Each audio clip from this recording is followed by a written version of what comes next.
Shalom jemaat terkasih, kita bertemu lagi dalam Rema Pagi. Sebelum kita mengawali dalam perenungan firman Tuhan pada pagi hari ini, mari kita bersatu dalam doa, memohon pimpinan Roh Kudus. Mari kita berdoa. Bapa yang baik, kembali kami mengucap syukur atas setiap penyertaan Tuhan sepanjang malam hingga pada pagi hari ini. Kami boleh menikmati sukacita yang daripada Tuhan, kesehatan yang daripada Tuhan.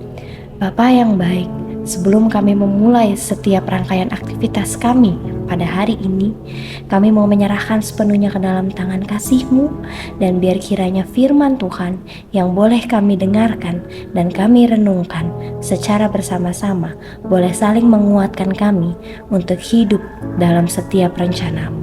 Terima kasih Tuhan Yesus, biar kiranya Roh Kudus-Mu senantiasa memimpin dan menuntun setiap langkah kami sepanjang hari ini.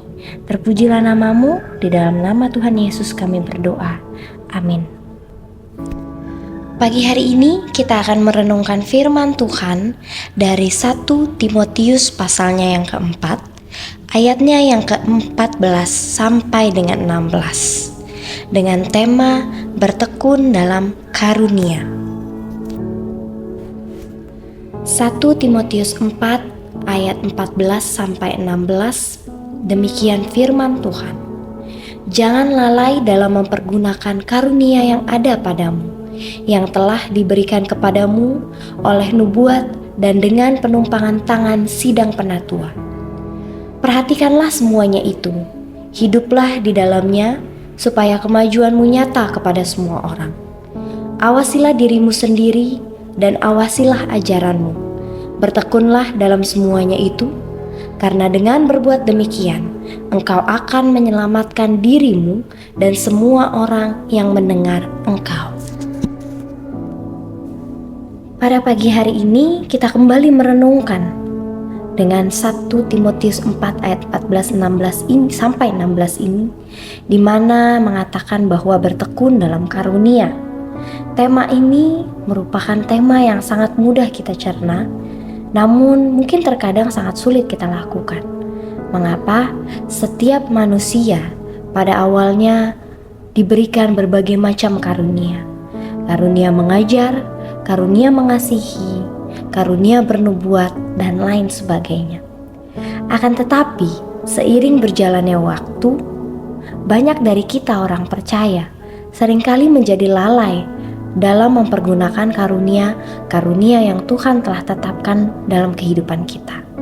Seringkali kita beranggapan bahwa karunia yang kita miliki pada dasarnya hanya untuk diri kita sendiri. Kita tidak berpikir bahwa Tuhan menempatkan karunia dalam kehidupan kita untuk juga kita pergunakan bagi orang lain. Oleh sebab itu, dalam Timotius ini kembali mengingatkan kepada kita. Timotius sebagai seorang anak muda memiliki karunia-karunia yang pasti Tuhan berikan. Dan dalam menghadapi setiap pengajaran sesat yang ada pada saat itu, Paulus ingin kembali mengingatkan kepada Timotius untuk tidak lalai mempergunakan karunia yang ada, yang telah Tuhan berikan kepada Timotius. Demikian juga halnya kita di saat zaman sekarang ini. Berbagai macam pengajaran, berbagai macam hal-hal menarik yang mencoba membuat kita jauh daripada Tuhan, yang mencoba membuat kita lebih mementingkan diri kita sendiri. Kita melihat berbagai macam pengajaran semakin menjauhkan kita dan mencoba untuk menarik kita untuk tidak lagi setia kepada Tuhan Yesus. Oleh sebab itu, perenungan firman Tuhan pada pagi hari ini terbagi menjadi 3 poin. Bagaimana cara kita untuk terus bertekun dalam setiap karunia yang Tuhan telah tetapkan dalam kehidupan kita. Poin yang pertama terdapat di dalam ayatnya yang ke-14. Demikian bunyinya, jangan lalai dalam mempergunakan karunia yang ada padamu, yang telah diberikan kepadamu oleh nubuat, dan dengan penumpangan tangan sidang penatua. Ayat 14 ini ingin mengungkapkan kepada kita bahwa poin yang pertama yang boleh kita pelajari secara bersama-sama, bagaimana kita bertekun dalam karunia, yaitu buatlah karunia itu berguna. Ya, setiap orang memiliki karunia-karunia, contohnya karunia dalam mengajar. Jika kita hanya menyimpan karunia itu bagi diri kita sendiri, kita tidak akan mampu memberikan ilmu yang kita punya kepada orang lain. Demikian juga halnya dengan karunia yang lain. Bagaimana karunia itu dapat berguna kalau kita tidak pernah mengajarkannya kepada orang lain? Oleh sebab itu, ayat 14 kembali mengingatkan kita sebagai orang percaya, Tuhan telah bernubuat bagi kita. Tuhan telah memiliki rencana bagi kita, dan Tuhan juga telah memberikan karunia yang berbeda-beda bagi kita. Untuk itu, pergunakanlah karunia itu untuk mengajar juga kepada orang lain. Karunia untuk mengajar digunakan untuk mengajari orang lain tentang firman Tuhan, tentang rencana Tuhan. Karunia bernubuat, hendaklah kita bernubuat sesuai dengan apa yang Tuhan kehendaki. Karunia untuk mengasihi, hendaklah kita betul-betul mengasihi orang lain dengan sepenuh hati kita. Dengan demikian, mereka akan melihat kasih Kristus dalam kehidupan kita. Kita lanjutkan dalam poinnya yang kedua, yang terdapat di dalam ayatnya yang ke-15. Demikian bunyinya, perhatikanlah semuanya itu, hiduplah di dalamnya supaya kemajuanmu nyata kepada semua orang. Artinya, lakukanlah dengan sepenuh hati. Mengapa? Karena ketika kita melakukan segala sesuatu dengan sepenuh hati kita, dengan kita melakukannya seturut dengan kehendak Tuhan, percayalah, apa yang kita sampaikan kepada orang lain, apa yang kita perbuat kepada orang lain, tidak akan menjadi sia-sia. Kehidupan kita akan memancarkan kasih Tuhan kepada orang tersebut. Dan mereka, orang-orang lain yang belum percaya, akan melihat bagaimana Tuhan nyata dalam kehidupan kita. Itulah sebabnya, sama seperti Kristus telah mengasihi kita dengan sepenuh hati, bahkan sampai rela mati di atas kayu salib. Demikian juga dengan kita.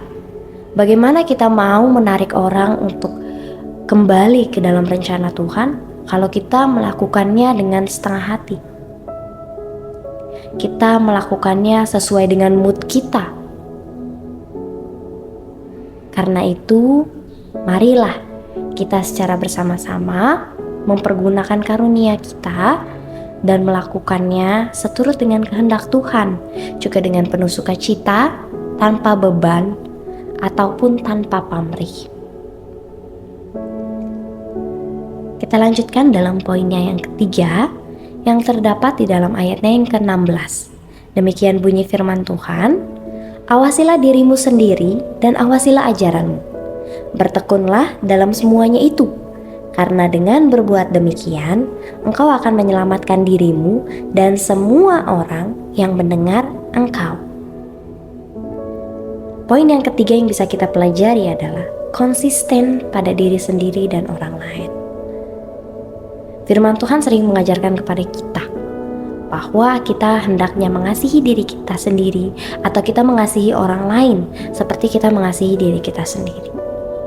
Itulah sebabnya dalam kita menyampaikan firman Tuhan juga kepada orang lain, kita juga harus senantiasa mawas diri.